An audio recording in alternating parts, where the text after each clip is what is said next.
大家好，SK 度。MC 度。咁今次就介紹 Tiny 微影嘅客製品呢個燉養生。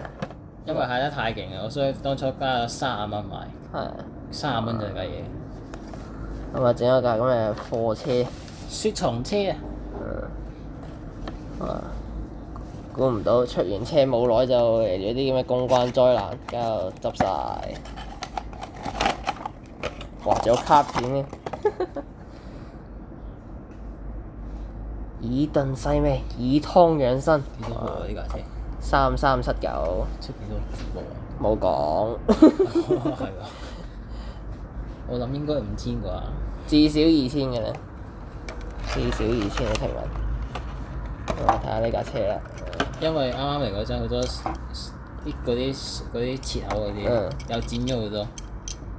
即係水口嘅問題。係啊。咁我話呢係靠水貼黐嘅，燉湯外賣熱線。依家空號嚟啫，應該冇咁快轉咗去第二條友度。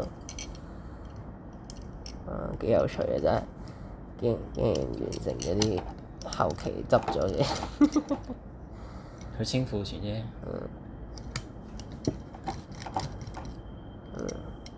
咁啊，睇嚟虛構車啦，冇車牌。係啦，因為 STEW 應該係佢個英文簡稱。唔知軒佬300定500呢架？睇車底有冇講？就係話 Made in China。唔知幾多噸？你要睇翻噸數先知。應該5噸嘅應該。5至7噸。有個冷氣機喺度，keep 住啲材料新鮮。有啲係可惜嘅包裝完全冇講今次架車係乜嘢型號。但係都有個軒佬 icon 喺度。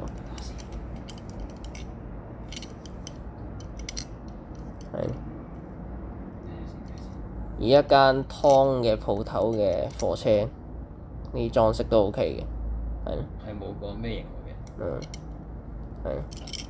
淨係話貨車一架。真係冇個。但係你睇落去似300咯，睇個本似軒佬300。似軒佬300。似啊。有機會係。啲相影得幾吸引人嘅。3周年珍藏紀念品。嗰時唔知幾多錢呢？應該係咪99嗰啲嚟啊？應該差唔多嘅咧。應該差唔多。客製品，我變咗依家30蚊啫。賤咗㗎。算啦，好過壓住個倉啊！依家散水嘅啫。